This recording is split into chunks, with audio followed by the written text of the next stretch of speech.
white standings. Not here. Come here, speak. Come out. Go out. Bastard. The real enemy is white monopoly capital. Every time he opened his mouth, it seemed as if it was to say something controversial. That's the Julius Malema we've come to know over the past 3 years. He's been depicted as everything from a bull in a china shop, a battering ram, a tiger ridden by President Zuma, even as the clown running the circus.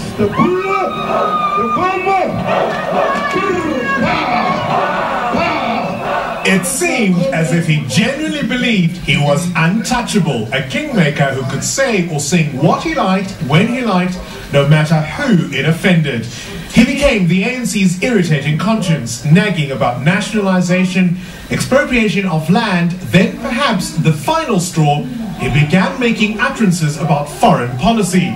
Mugabe's oppressive regime in Zimbabwe seemed just fine, but not Ian Khama's government in Botswana. We are going to facilitate the consolidation of opposition parties in Botswana. Because as things stand in Botswana, that puppet government is going to undermine the African agenda. And so began the disciplinary process that led to the 5-year suspension of a man who claimed to speak on behalf of the disaffected youth while apparently enjoying a champagne and caviar lifestyle. Malema may be bitter because he was found guilty of sowing division and bringing the party into disrepute. But it was a more contemplative man who came to our studios last week. Dressed down, a seemingly subdued Julius spoke to us before the ANC's disciplinary committee almost sealed his fate. You have pleaded guilty to disciplinary charges against you previously, and you are, as we speak, under a suspended sentence. I mean, there is every likelihood you could lose. Look, we have presented a good case. We've raised all what we needed to raise against the charges which were brought against us, which we still hold a firm view that they were unjustified, they were wrong, and they were not supposed to happen. But the mother body clearly had a different view. As the ANC is the ruling party in government, the NDC has no doubt that the respondents' misconduct would have a negative impact on international and interstate relations and would be prejudicial to South African society as a whole. Political analyst Adam Habib says Malema hasn't calculated his risks with the ANC.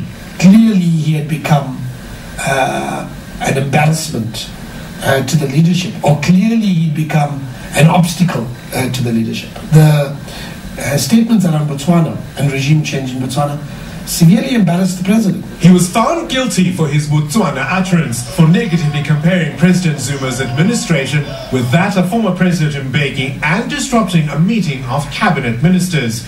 He is to step down immediately as Youth League president, but is not giving out politics firmly in his blood. I will appeal to the NDCA. And if I lose in the NDCA, I will appeal to the NEC of the ANC for review. And if I lose in the NEC, I will then petition the National Congress of the ANC, which is the highest decision-making body in the African National Congress. I have no problem with losing. After following all these proper channels for the African National Congress, I will never take the ANC to court.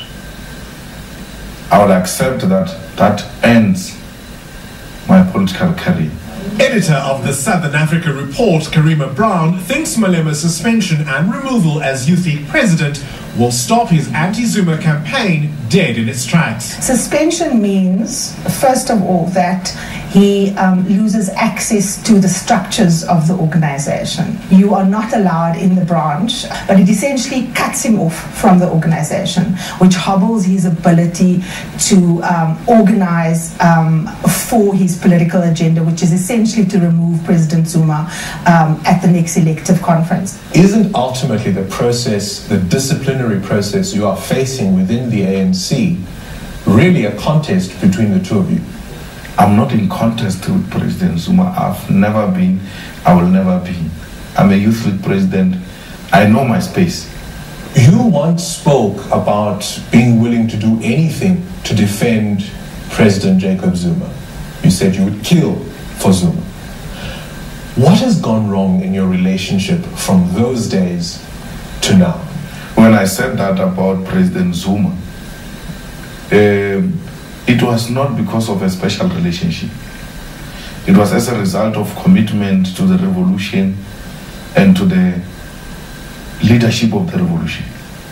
I never had a cell phone number of President Zuma. He has got a cell phone. I've seen him carrying it. I don't have his number. I've never had his number. The ANC is a very divided organization. And Julius Malema wouldn't have done all of these things and wouldn't have got away with it for so long. Had powerful figures in the party themselves not given some support to him. Tokyo Sehwale and Winnie Mandela amongst them. He may not be Youth League leader anymore, but as long as the appeal process drags on, Malema will get a salary. If the axe falls, he'll be barred till 2016. Can Comrade Julius organize rallies? Yes, he can, as soon as he has exhausted all the procedures. That's the only time our decision or the decision will take effect. But for now, he has all the right and entitlement as a member of the ANC. So for as long as the appeal process continues, we can expect more controversial statements from Malema. But this will only worsen his case in the eyes of those who make the final decision. Do you accept that you are a controversial figure? I don't know what controversy means. The same words were used against President Mandela when he was young. They called him disrespectful boys. The kindergarten boys who are used by communists who have no direction. The same things you're calling us today. You called President Mandela, you are today praising and wanting to embrace all of you as if none of you hated him. They called him a terrorist. Who are lucky so far were not called terrorists. The real enemy is white monopoly capital. One of Nelson Mandela's goals as president was to reconcile South Africans who had been previously divided. There are many who would say that a lot of your public statements are working to reverse that. No, the truth will never reverse anything.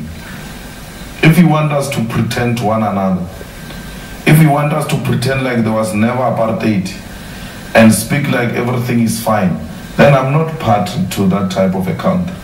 A country of fakes. People want to be fakes and laugh as if there is no problem. And want us not even to mention the genocide and massacres of our people. White dictatorship, white economic dictatorship. That's what is happening today.